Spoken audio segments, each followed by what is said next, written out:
Hello everyone, the Vinyl Addict. This is Chili, and I got a track by track, front to back, with the White Stripes and the Black Keys. These are the Battle of the Duos. Before I start this, don't forget to hit the like and subscribe buttons. Let's get into this. This would be pretty much, some would say, a David and Goliath kind of competition, this being a debut and this being their fourth album, but this is a strong debut album by the Black Keys.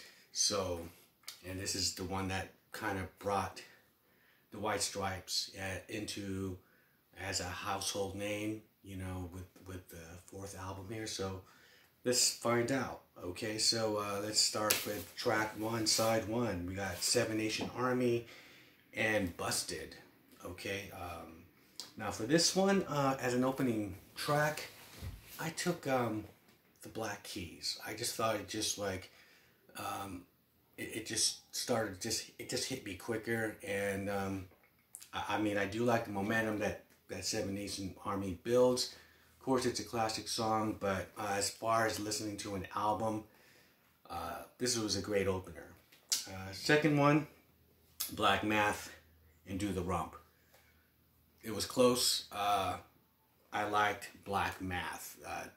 In this song, it seems like, and this part of the White Stripes, Jack is starting to overdub guitars and whatnot, while this band isn't really doing a lot of overdubbing. Sort of just like, this is more like the earlier White Stripes, where right now, in this track in particular, Black Math, it's just it's a great rocker, and that's why, I mean, in the studio version, even when he overdubs and hits his guitar leads and everything, when you hear it played live and he doesn't have that backing guitar rhythm, it kind of lacks. It was on that under, I forgot what the DVD was called. But it was it was on this tour, I believe, and they play Black Math, and it's just, it kind of like cuts out, and it's just, he's playing his lead, and it's just Meg on the drums. It's still, electrifying, but I like the studio version. So, next one is I'll Be Your Man by Keys, and There's No Home for You Here. This one I picked, There's No Home for You Here. It's just, the one thing is, here we go again with the overdubbing and the real big polished studio sound that the White Stripe is headed towards in this album.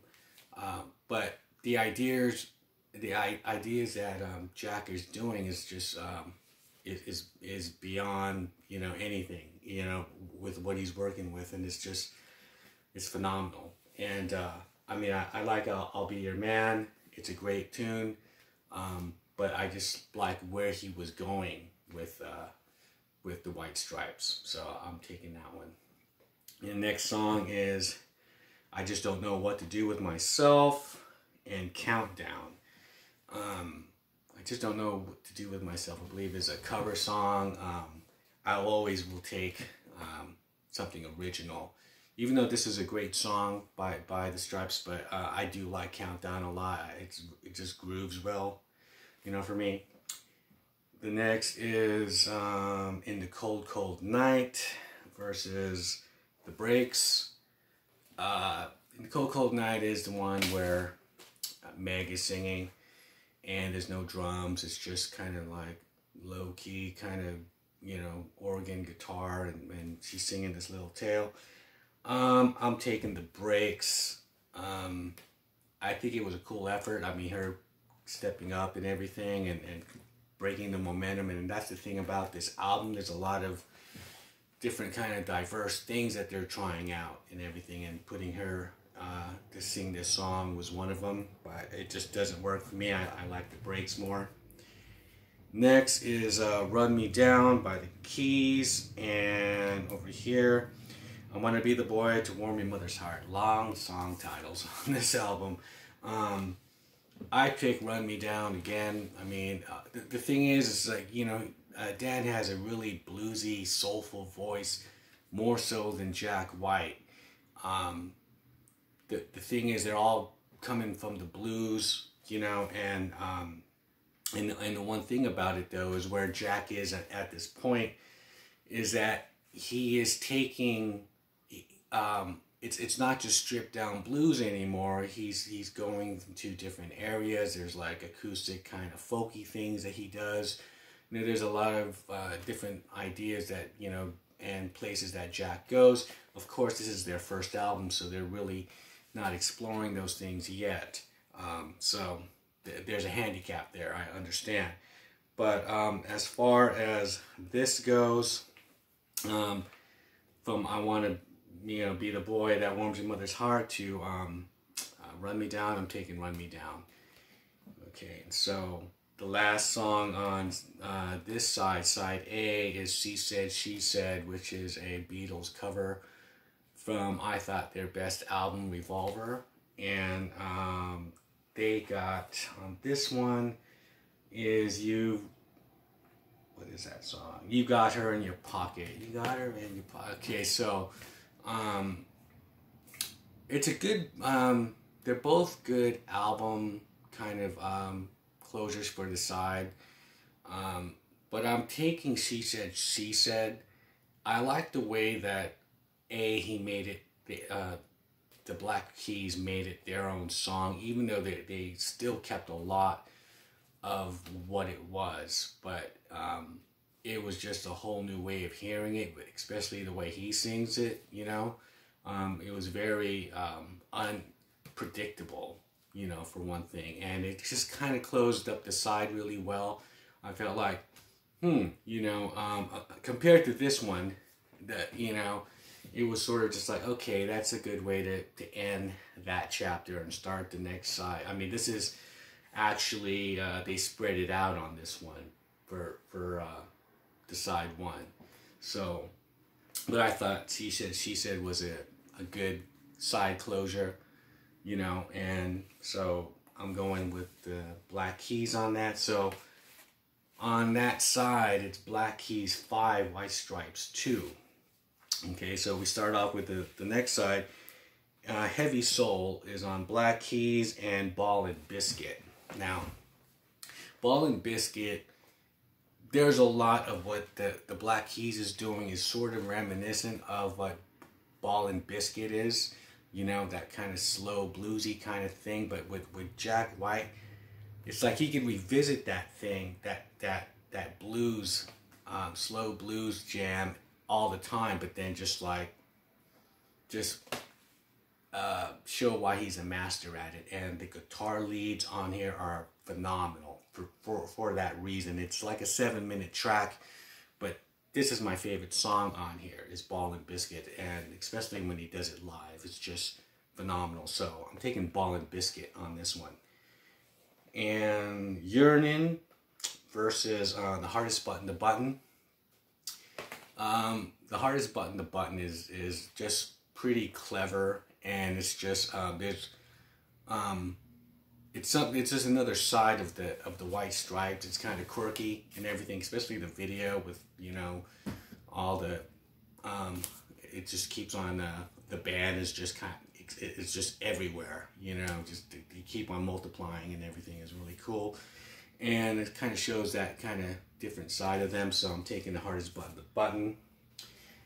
Next is Little Acorns on White Stripes versus No Fun. Little Acorns, there's this long kind of intro on it with this, they put this commentary of this guy speaking about the tale of the squirrel and how this woman was depressed but wasn't depressed after seeing the squirrel kind of,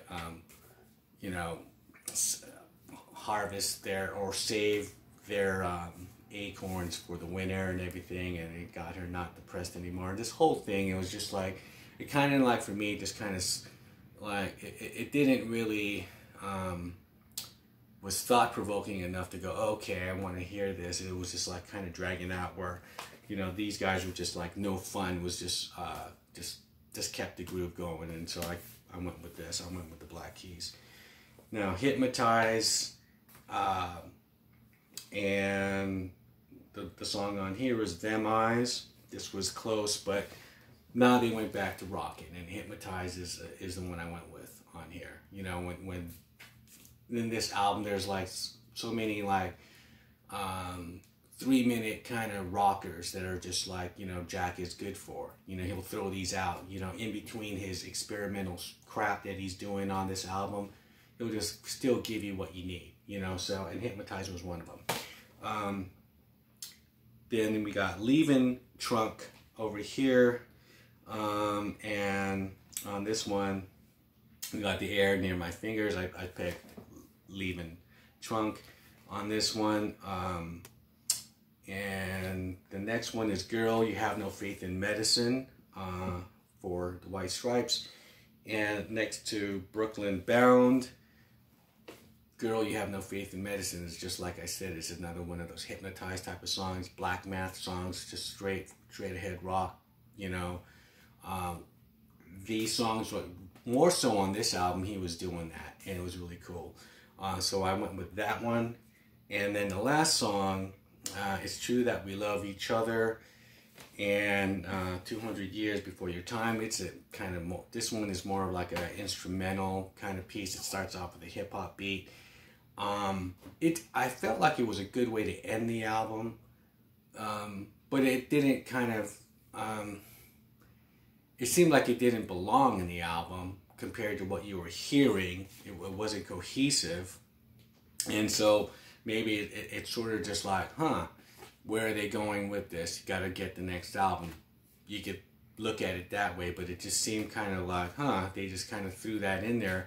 Whereas this song, a lot of this album was recorded in London, and so they had this other woman named Holly in there, and it's kind of just like a happy sing along with Meg, Jack, and this woman, and they're kind of just, you know, singing about like you know, their friendship and whatnot, and it's kind of like, you know, to sing along is kind of happy, kind of, you know, campfire-ish, and you know, it kind of brings a closure to it, you know, better than this one, unless you like the kind of open-ended kind of thing. And so I was kind of torn on that, but as a whole, I went with the White Stripes. It's not a really great song, but I mean, as an album closure, it was really cool. In that sense, it kind of wrapped everything up better than I felt this one did. And so that came up with White Stripes 5 on this side and Black Keys 2, which is a tie, you know. So it's 7-7, you know. So we got, you know, 7 tracks. They got 7 tracks. So if I had to like make the deciding vote of which one is better, wow, it's kind of hard. But I mean, like, because even picking some of the songs of like Black Math over Do the Romp, it was just like, there are different reasons why Black Math won, of course, you know. I mean, especially the fact that, you know, there's a lot of overdubs and a lot of studio stuff that Jack is doing on here compared to these guys. They recorded this in the drummer's basement, you know, with 2 microphones from eBay, you know. So I don't know, just like as far as that goes, there's different reasons, but I guess I'm gonna lean towards the White Stripes on this, even though it's a tie, and if I had to pick one, I'd have to get this one. Just Ballin' a Biscuit is just like, that's the song on here for me. So because it has that song on there, that's it, you know. So that's my front to back, track to track, this time with the duos of the White Stripes and the Black Keys. Leave a comment, what do you think, which album do you think is better, and I'll see you guys on the next video. Take care.